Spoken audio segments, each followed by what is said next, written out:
later that night, Damon, that was the last conversation I had with Mom before she had a massive stroke. I lost her, unfortunately, 5 weeks later, and she was not able to communicate.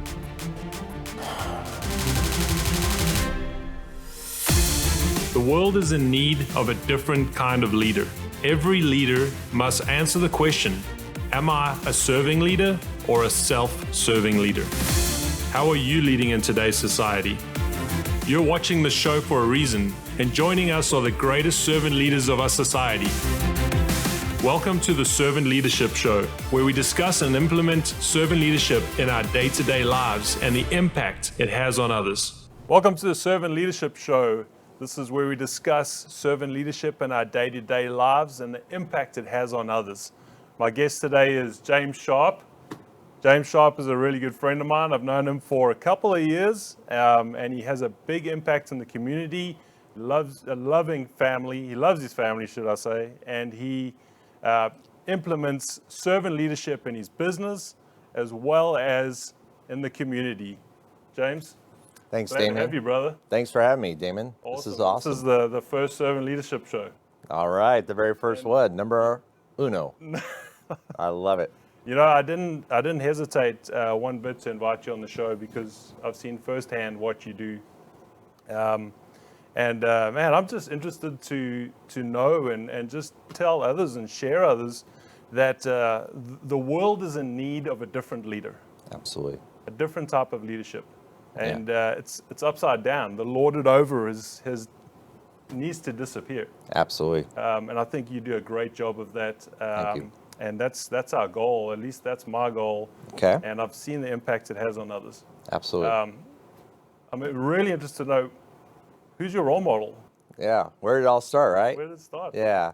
Well, I was born and raised in Flint, Michigan. So right off the bat, you know, Flint's been known to have been newsworthy because of some challenges with their water system and stuff there. But also, if you follow anything about that little area and region, it's a rough area. Yes. You know, there's a series on Netflix called Flint Town, and it's all about the police and how they're having such a turnover in their police force because of just high crime, high homicide, especially. Wow. And that was our upbringing. You know, we were a hardworking family growing up. And to answer your question, my role model is my mom.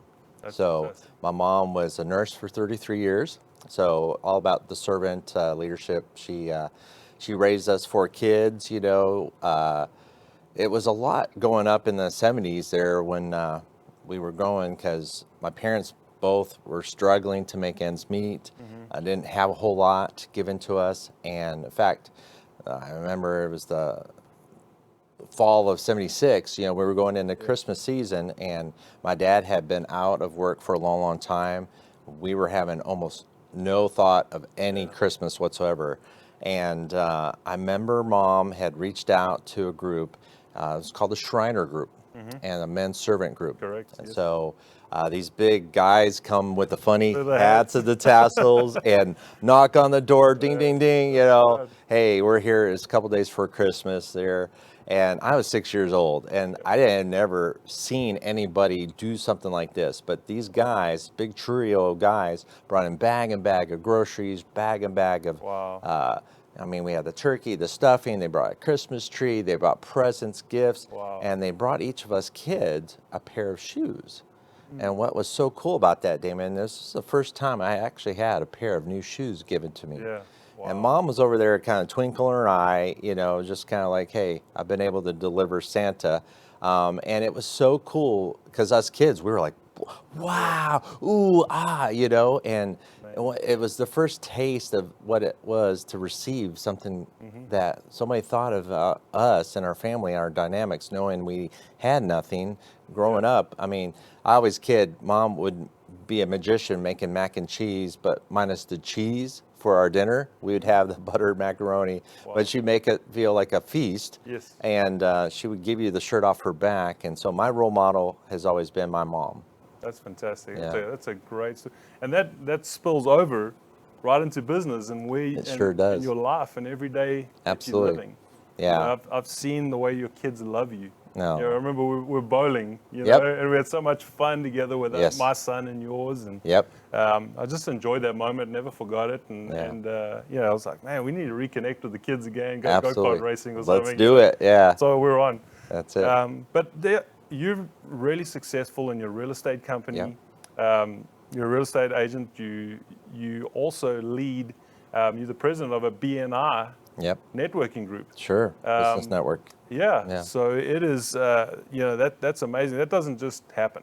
No. There's a lot of commitment involved and a lot of serving. Tell me a little bit about BNI and how Sure. that works with your business and a little bit of the serving part. Of it as well. Absolutely. Well, again, kind of testament to my mom, and she would always say, James, I want you to, whatever you do your absolute best.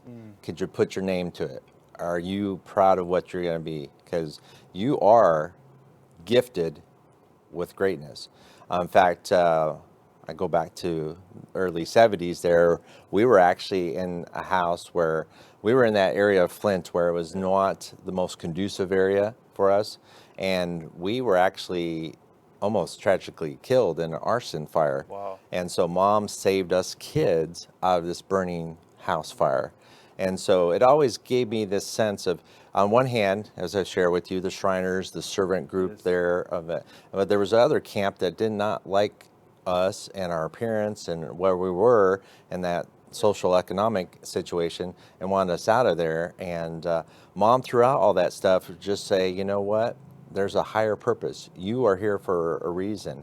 And you to survive this is to serve others and to do under others like you had done to yourself. In other words, I think where it's really leapfrogged into is everywhere I've gone, I've always wanted to make sure I would treat my client or my experience like, hey, is this how I would want to be treated? Yep. Is this like I would treat my mom Yep. or my family?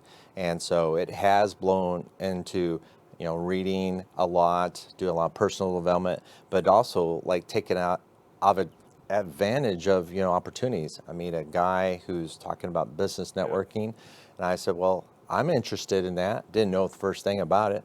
When he said BNI, I thought he was talking about like a BMX bike or something. I was like, is that so? What's the slogan that we say in BNI, right? It's the giver's gain. Giver's gain. The giver's gain. Exactly. And so it's all about like really, putting it out there to serve others, So I started this group. This is right as I got into the business of real estate, which was an interesting time too. Dynamics. We're recording this right after we're having a global pandemic, okay?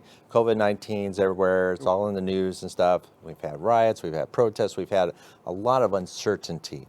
And yet what is certain in an uncertain time is that we need to serve our fellow man. Yeah. We need to be there as leaders in our own communities to rise up. When I got in real estate was right after September 11th, 2001. So like, it's kind of like everything happens for you, not to you, Damon. And what I really believed in when I got into the role of a real estate agent, I said I was called to it. It was like my purpose. It was like it was drawn to me. Like I want to help people where they're at. Serving them, getting into a house, which has been ironic because all these last several months we've been told to go home, shelter in. The home is your refuge. The home is your place of where you have safety and comfort. And I'm an essential part of that. And to me, it has always been where I want to serve people where they're at and do it in a way where I can bring joy and pleasure to this family or this dynamic or help this person out of a bad situation, but do it in a way where I kind of always respected and honor mom in the process. Yes, that's fantastic. The part that I got to touch on, okay, and I'm going to just shoot on the shoes. The shoes, baby. All right. There we go, baby. The story behind the shoes. Okay, Yep. I'm going to throw you under the bus a little bit. Yeah, no, I appreciate it, man. Tell me about how many pairs of shoes you got like that. You put me on the spot, bud. I've been known to have a fiction for shoes. And again, where it kind of started was that Shriner group. When I got that first pair, man. I had a pair of white Converse, dude. makes so much And sense. to this day, I could still see it like it was yesterday.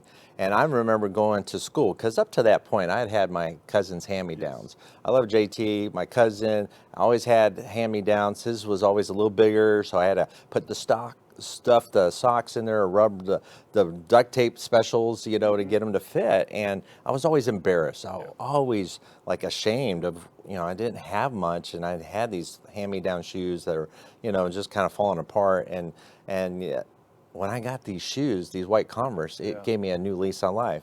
So fast forward, so I go through some really interesting developments, and I meet some really cool people. And one of those people on the journey is Tony Robbins. And I attend one of his Date with Destinies.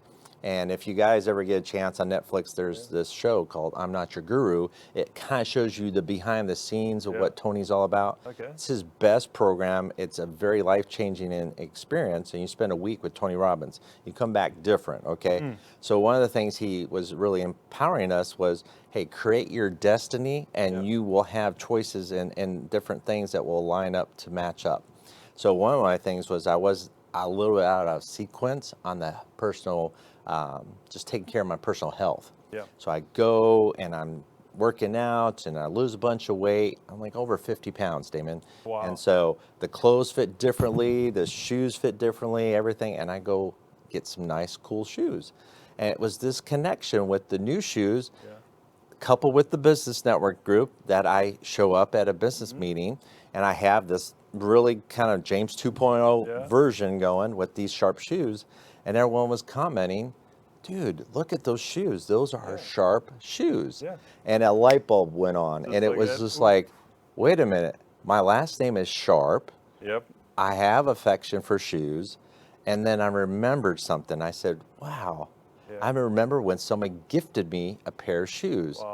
And so it sprung into, let me see what this could do. And lo and behold, I go to an event I'm invited to, and like I said, everything happens for you. And when you take off that victim role and you say, no, man, things and opportunities. I go to this gala for a group in Plano here. It's called City House. They're a teenage runaway shelter. So they shelter these kids, they get them out of CPS situations, they get them out of runaway situations, and they were asking for help. And one of the things I heard time and time again was, we have all these kids and they need shoes. And I was like, well, you come to the right place. I can buy a few pairs of shoes. And I know some people who maybe can also donate some shoes. So I go to my business group. I go to these fellow leaders in our group, you know, the CPA, the, you know, HVAC guy, the painter, the plumber, and all that stuff. And I said, hey, look, I have this group and others who all need shoes. What has been interesting, Damon, with this journey is the more I dug into the surroundings of our local communities here, we're in the DFW area where we're filming this, there is a tremendous need for shoes. If you, in fact, you see any of these collection areas where they have, like, you know, donate clothes here and stuff, you always will see clothes and you always will see shoes right after it, all over the Metroplex. So everywhere I called, I said, hey, can you guys use some shoes? And the overwhelming response was yes. And there's such a need. And this group, City House, was one of the first groups we reached out to. They said, hey, we need whatever you can provide. So I get dozens and dozens of shoes, Damon, and I gift them these shoes. And this is Christmas 2018. And we collected over 500 pairs of shoes in a matter of a few short weeks. My hair's standing like on my arms, bro. It gets better. It gets better. If you want to know what's something special with that, because God works in mysterious ways, man. I believe it. And so I'm giving all these shoes out, and I'm reaching out to elementary schools and churches and women's shelters, and we had like over a dozen groups that was like, hey, we'll take 5 pairs, 10 pairs, 50 pairs, 80 pairs, whatever. So I collected all these shoes, and I had over 500. I was like, oh my gosh. And I gave them all out that week before Christmas. And I'm calling my mom. I said, Mama, guess what? I said, we just kicked off Sharp Shoes. We've collected 500 pairs of shoes. We've given them out to all these service groups. And she couldn't be happier. She couldn't be more proud. She goes, I'm so proud of you, son. I said, Mama, you remember what happened to start all this? Have any idea? And she had not a clue. I said, remember back in 1976, 42 years ago. She says, what? She totally blocked this out. I said, remember that Shriner group? Remember when they gave us a pair of shoes and all the presents? She goes, oh yeah, that was pretty cool. I said, Mama, that same feeling I've been able to gift to all these kids all these boys and girls Wow. all over the Metroplex. She goes, I am so, wow, I had totally forgot about that. Yeah. Totally am proud of you. Wow. Later that night, Damon, that was the last conversation I had with Mom before she had a massive stroke. I lost her, unfortunately, 5 weeks later, and she was not able to communicate. Man. But what was so impacted to her is that she would give you the shirt off her back. She would give you her last dollar. When she died, she had $12 in her bank account. I mean, it was crazy in her purse. So it was one of those things that when I lost her in 2019, Yeah. I told my family, I told my team, I said, I want to continue on this mission. Yeah. I want to bless more people because I know Mom was taken too early, but in her memory and honor, I want to live that legacy. I want to honor that because she's been my role model. Absolutely. She's been why I do what I do. And so fast forward, we were able to raise 5,000 pairs of shoes in 2019, bless a bunch more peeps and a bunch more groups. And I knew in every situation, Mom was there the whole time. She is, brother. Yeah. Man, you are a great example. Thank you. Thank you for sharing so much Absolutely. your story. We're going to post a link to Sharp Shoes. Sure. Yeah, please. Give us that. Yeah. And man, I want to encourage Sharpshoes.org. you guys that giving, it doesn't become work anymore when you're serving others. Yeah. You know, we're blessed to be able to offer and love others unconditionally.